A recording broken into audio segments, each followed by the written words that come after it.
ರೂಪಾಯಿನ ಅಂದಾಜು ವೆಚ್ಚದಲ್ಲಿ ರಸ್ತೆ ಕಾಮಗಾರಿಗೆ ಭೂಮಿ ಪೂಜೆಯನ್ನು ಮಾಡೋದ್ರ ಮುಖೇನ ಚಾಲನೆ ನೀಡೋದಕ್ಕೋಸ್ಕರ ಇಲ್ಲಿ ನಾನು ಬಂದಿದ್ದೇನೆ. ಇವತ್ತಿನ ಕಾರ್ಯಕ್ರಮದಲ್ಲಿ ವೇದಿಕೆ ಮೇಲೆ ಉಪಸ್ಥಿತಿರತಕ್ಕಂಥ ಎಲ್ಲ ಊರಿನ ಪ್ರಮುಖರೇ, ಮುಖಂಡರುಗಳೇ, ಯಾವತ್ತೂ ನನ್ನ ಸಹೋದರ ಸಹೋದರಿಯರೇ.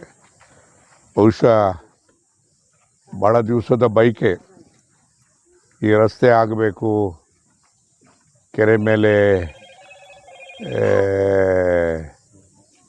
ಭಾಳ ಸರಾಗವಾಗಿ ಹೋಗಬೇಕು ಅಂತೇಳಿ. ಈಗ ಟಾರ್ ಕೆರೆ ಮೇಲೆ ಮಾಡಿದ್ಬಿಟ್ರೆ ಸಾಯಂಕಾಲದತ್ತು ಭಾಳ ಸ್ಪೀಡಾಗಿ ಬಂದ್ಬಿಟ್ಟು ಹೆಚ್ಚು ಕಮ್ಮಿ ಮಾಡ್ಕೊಂಡಿರ ಅದನ್ನು.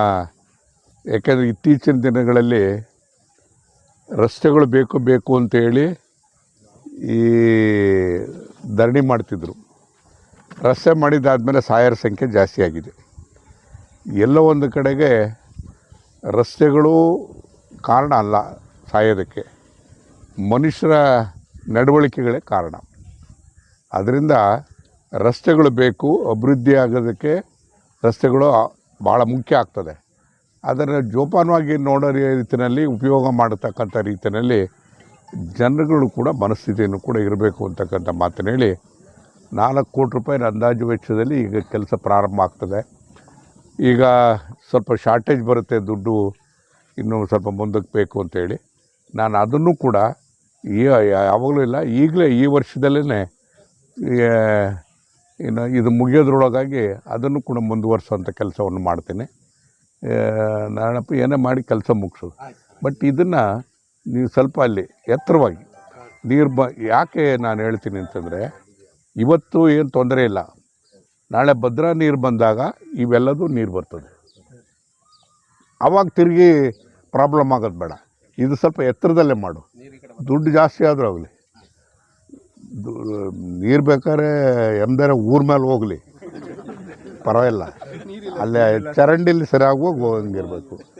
ಆ ಥರ ಮಾಡಿ ನನ್ನ ಎಲ್ಲ ಪ್ರಯತ್ನವೂ ಕೂಡ ಏನು ಅಂತ ಹೇಳಿದ್ರೆ, ಭದ್ರಾ ಮೇಲ್ದಂಡೆ ಯೋಜನೆ ನೀರು ತರಬೇಕು ಅಂತಕ್ಕಂಥದ್ದು ಹಠ. ಎಲ್ಲ ಒಂದು ಕಡೆಗೆ ಒಂದು ಹಂತ ಕೇಂದ್ರ ಸರ್ಕಾರ, ನಾನು ಹಿಂದೆ ಮಂತ್ರಿ ಆದಂಥ ಸಂದರ್ಭದಲ್ಲಿ ಕೇಂದ್ರ ಸರ್ಕಾರಕ್ಕೆ ಪ್ರಸ್ತಾವನೆ ಕೊಟ್ಟಿದ್ದೆ, ಕೇಂದ್ರದ ಪಾಲುಗಾರಿಕೆ ಆಗಬೇಕು, ದುಡ್ಡು ಕೊಡಬೇಕು ಅಂತೇಳಿ. ಒಪ್ಪಿಗೆ ಕೊಟ್ಟರು. 5,300 ಕೋಟಿ ರೂಪಾಯಿ ಕೊಡ್ತೀವಿ ಅಂತ ಹೇಳಿದರು. ಮೊನ್ನೆ ದಿವಸ ನಾನು, ಶಿವಕುಮಾರ್ ಅವರು ಮತ್ತು ಎಲ್ಲ ಸಂಸತ್ ಸದಸ್ಯರು ದೆಹಲಿನಲ್ಲಿ ಮೀಟಿಂಗ್ ಮಾಡಿದಂಥ ಸಂದರ್ಭದಲ್ಲಿ ಭದ್ರಾ ಮೇಲ್ದಂಡೆ ಯೋಜನೆಗೆ ಈ ಒಂದು ಹಂತ ಮುಂದಕ್ಕೆ ಹೋಗಿದೆ. ಸುಮಾರು 6,000 ಕೋಟಿ ರೂಪಾಯಿ ಬರ್ಬೋದು ಅಂತಕ್ಕಂಥ ಅಂದಾಜಿದೆ. ಬಹುಶಃ ಅದನ್ನು ಏನಾರು ಮಾಡಿ ತರುವಂಥ ಪ್ರಯತ್ನ ಮಾಡಿದ್ರೆ ನಮ್ಮ ಕೆಲಸ. ತುಮಕೂರು ನಾಲೆ ಕಾಮಗಾರಿ ಯಾವ್ಯಾವುದೋ ಕಾರಣಕ್ಕೋಸ್ಕರ ನಿಂತೋಗಿತ್ತು. ಅಂದರೆ ಒಂದು ಕಡೆ ದುಡ್ಡಿಲ್ಲ ಅನ್ನೋ ಕಾರಣವೂ ಆಯಿತು, ಇನ್ನೊಂದು ಕಡೆಗೆ ಅರಣ್ಯದ ತಾಪತ್ರೆಯೂ ಕೂಡ ಇತ್ತು. ಇದನ್ನು ಬಗೆಹರಿಸೋಂಥ ಕೆಲಸವನ್ನು ಕೂಡ ದೆಹಲಿ ಮಟ್ಟದಲ್ಲಿ ನಡೀತಾ ಇದೆ. ಅಧಿಕಾರಿಗಳು ಕೂಡ ಮತ್ತು ದೆಹಲಿನಲ್ಲೂ ಕೂಡ ಅಧಿಕಾರಿಗಳು ಸಹಕರಿಸ್ತಾ ಇದ್ದಾರೆ. ಈ ಯೋಜನೆ ಮುಗಿಸೋವಂಥ ಪ್ರಯತ್ನ ಮಾಡ್ತಿದ್ವಿ.